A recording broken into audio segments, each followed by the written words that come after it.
Do you want to learn how to start a gaming channel in 2018? I've teamed up with CynikalSnail, an extremely underrated gaming YouTuber, to come and talk to you about what you need to get started, how to get started, and a few ways you can stand out from the crowd and grow your channel. Remember, if you want to learn how to grow your small YouTube channel, click subscribe and hit the bell icon so you never miss a video. I'll also have links to CynikalSnail in the description, so make sure you go and check him out. And I'll pass it on to him. How's it going, everybody? I'm CynikalSnail, and I run a small gaming channel, just over 300 subscribers. Now, I'm here to give you guys some little tips, okay? And some recommendations to some software and some equipment that you can use to either get yourself started or to help improve your content that you already have. Now, if you're just starting out, you guys don't need anything fancy, okay? And I do know that there are some larger YouTubers that do get away with some poor audio or video quality, and even some larger YouTubers use that as part of the meme as a joke.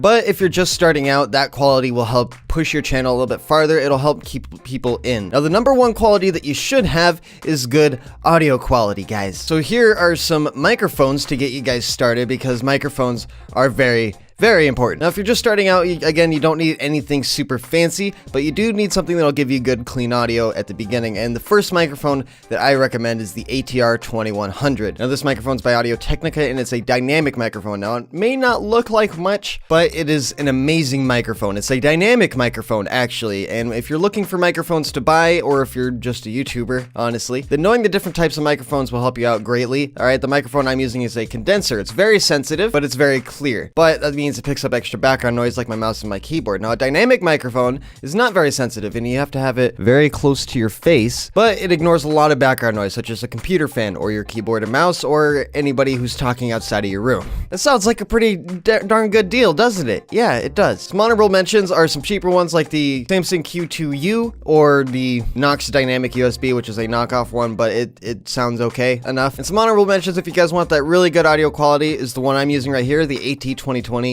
USB Plus, as well as the best USB microphone that's out there on the market right now, which is the Rode NT USB. Now, obviously, you can go farther. If you have the budget for it, you can get an amazing XLR setup, and there's tons of different videos on those as well. A channel I recommend for microphones and for audio is Podcastage. He does a great job. He does all the tests and everything, and there's plenty of reviews on his channel. So if you guys don't know a microphone to pick out, you can go look and listen for yourself, but just keep in mind it might not sound the exact same for you in your situation. And also, my number one pro tip for microphones is to stay away from the Blue Snowball and the Blue Yeti. Both of them just pick up way more background noise than they need to, and the AT2020 blows them out of the water. Now, as for other equipment, if you guys decide to do face cam, I highly recommend the Logitech C920. I've used this little thing. Okay, it's attached to a cable. I'm sorry. This little thing is great. I've used it for more than a year, and it's amazing. And you can use it with different softwares, and it captures pretty good quality, and you can also use a green screen with it like I have right here. Now, obviously, I'm not using that right now. If you guys want to, again, throw the extra money out there, if you have it, if you can, get a nice camera. But again, you don't have to. That's what I'm using right now. I'm using a very nice camcorder that records in 1080p 60 FPS, because that's the kind of content I want to put out. As for accessories, you really don't need a whole lot to make videos, but what I do recommend is a nice microphone boom arm, and even a shock mount or pop filter, a foam windscreen, something like that. These accessories will help. It'll just improve your life. It'll make things more comfortable. Trust me, getting things to make you comfortable when making videos, super helpful. Super helpful. Yes. Now let's actually move on to recording games. You don't actually need an Elgato unless you're recording a console, but again, you don't need one for that super high quality. Now, what I do recommend is Obs Studio. It's an amazing software. Everyone recommends it, and that's because it does really well. You can also record multiple audio tracks with it. So if you want to record something, you don't want to do all the syncing and stuff, but you want your audio and everything lined up, you can do that. You can also record your face cam and videos separately by lining them up side by side in OBS and doubling the width of the resolution, but that's a whole nother thing, and it may not work for everybody. But as well, you can also get away with Audacity and Shadowplay. Both are free, but you have to have an NVIDIA graphics card to run Shadowplay. So if you don't have that, or don't know if you don't have it, then don't worry about it. There's other things out there like Fraps. Fraps works pretty good. There's also DxTory and Action. I use Action myself. It's a great software, and it looks really nice. Now, with softwares out of the way, or at least the recording softwares, we need to move on to editing, because you got to be able to put together your video, okay, add or remove whatever you need to, and be able to upload it at a decent decent bitrate so that your internet doesn't crash. So for those of you who don't want to spend a whole lot of money, HitFilm 4 Express is a really good editing software. I've seen a few YouTube channels use it and they get away with it just fine. To name a few, Gray Still Plays uses HitFilm 4, and some other Pokemon channel I discovered somewhere along the lines uses it as well. And it works fine for them. In my personal experience, it was too laggy to even use, but that was probably because of my own machine. So keep in mind your mileage may vary, but it is free and you can do all that stuff. Just keep in mind if you're using OBS to use multiple audio tracks, HitFilm 4 doesn't like that. So you can't just import a file with multiple audio tracks. So you will have to record your audio separately. But again, Audacity is free and syncing isn't that hard. But just like everybody else who recommends it on this website of ours, use Sony Vegas or Premiere Pro. Sony Vegas is pretty good. It's very simple to get you off the ground, and you can do some pretty sick edits with it. Some channels I know who use it is Tira Grace, Mini Lad, and that's only to name 2 out of the many who use this film. If you've seen meme channels, they use Sony Vegas as well. So you can't go overboard with the editing effects. Just keep in mind Sony Vegas does tend to crash quite a bit, so save your projects if you use it. But as well, there's also Premiere, the professional editing software. I say professional lightly. It's what I use. It's what I've been using. I've used both Sony Vegas and Premiere. I do like Premiere more with the way you can do motion tracking, add effects, and cut things up really quickly, as well as just the plethora of effects that they have on there. Just keep in mind, after a while, depending on your machine, unless you have a super beast rig, Premiere can be a little bit laggy, especially with 1080p content. And for me, in my personal experience, usually when I get to the end of editing a video, it starts to crash, but that's just me. But it's also really good, and there's plenty of tutorials on both of these out there. The one that I followed that really helped me with Premiere was on Grump Out. Okay, it's a channel, look it up. Barry used to edit for Game Grumps, and he made a video saying this is how I edit, and he showed me all the tools that I need to get started, and then from there I just went and looked up other tutorials. So now that you know some equipment that you can use and some software that you can use to actually record and make your videos and then upload them to the site, well, that's not just it. You can't just expect good feedback off of that. Some people do find some success from it though, okay, I will admit, but it's not for everybody. But there's some tips I'm going to give you guys that will help you immensely, and I mean immensely, with actually creating some good content, okay guys? And I don't mean that you're not already making bad content. Everybody starts somewhere. It took me 3 years to start actually like working hard on my content, because before I was just kind of being lazy with it and hoping for the best, and nothing ever came, and I learned the hard way, which is why I'm making this video, so you guys don't have to learn the way I did. Trust me, it's a long, terrible road. So let's break down some categories for gaming content that you guys might want to make. Let's Plays. Everybody knows these. You record your face, you record the game, and you just leave it there. Well, you cut out the dead space. Make sure to cut out the dead space. Don't be shy. If you feel like you have a jump scare moment and you want to zoom in on your face because it's a funny reaction,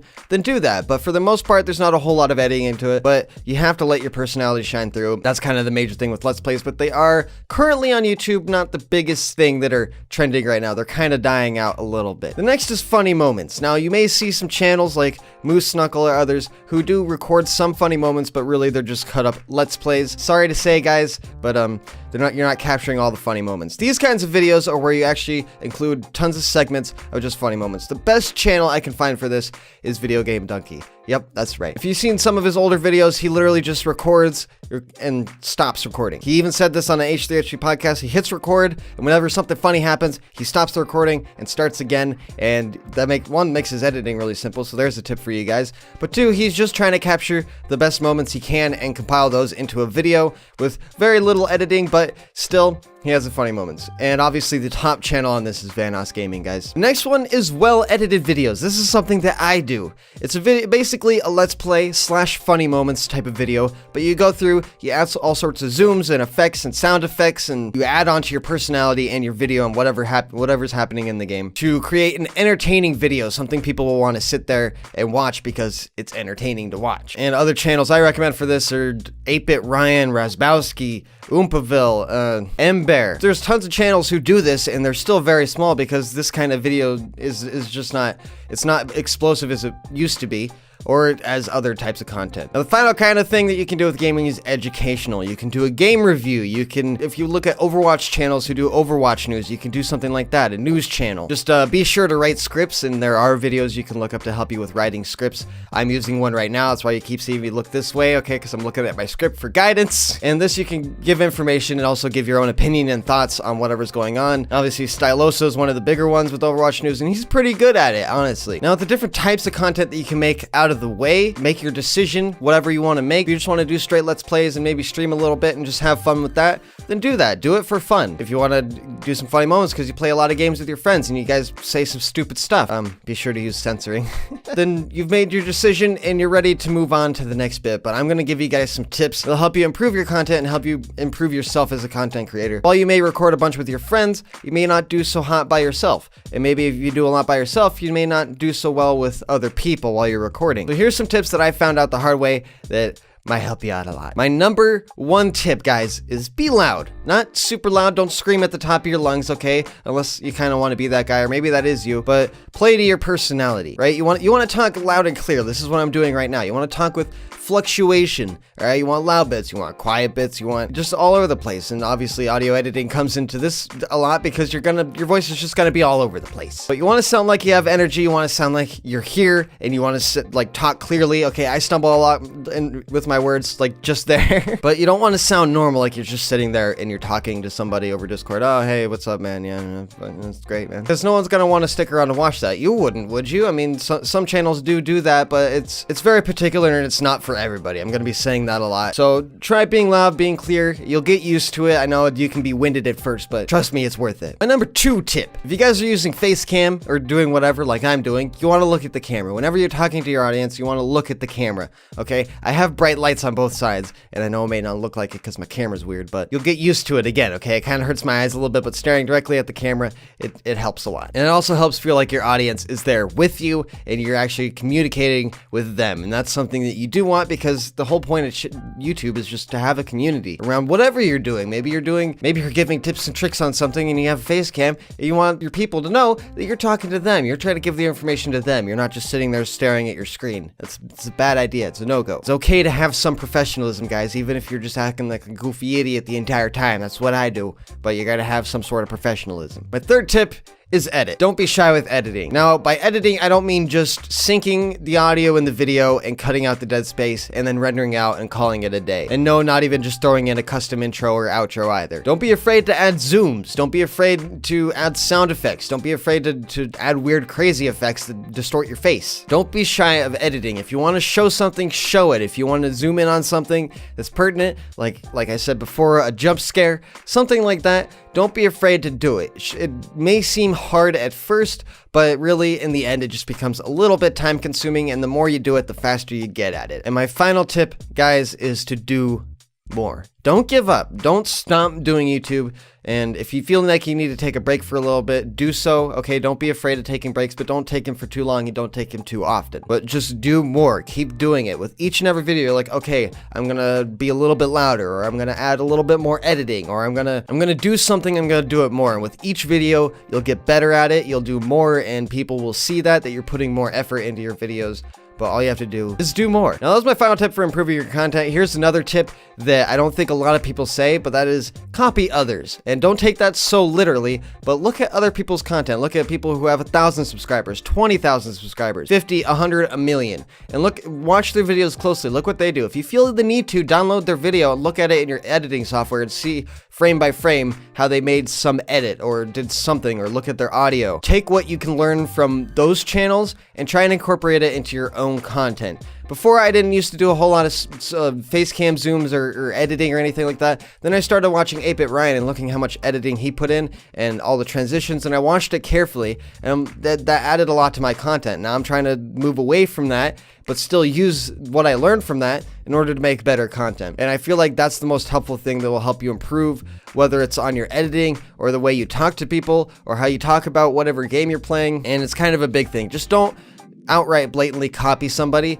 All right, it may be flattering for a bit, but then when you just go and straight out copy somebody, it's just not, it doesn't look good. Okay, guys? So hopefully at least one of you has found all these tips and recommendations helpful. If you did, leave a thumbs up on this video. All right, don't forget to check out my channel. You can probably learn something from my channel as well. If you watch my content, I know I've helped out a couple of people. They're like, hey, I like your content and it's inspired me to do this and that. You can also tweet me at CynikalSnail if you guys want any more, if you have any questions, if you want any more tips or anything like that. I know I have a lot more stuff I could talk about, especially on the editing side, because that's something I spend a lot of time on myself. But thank you all so much for watching, and thank you 2Questions for having me on the channel. If this video has helped you and you want to continue attacking the struggles you face on YouTube, click subscribe by hitting the circle over there, and click one of the videos below to continue learning about YouTube and the ways you can grow your channel. Once again, thank you for watching, have an awesome day.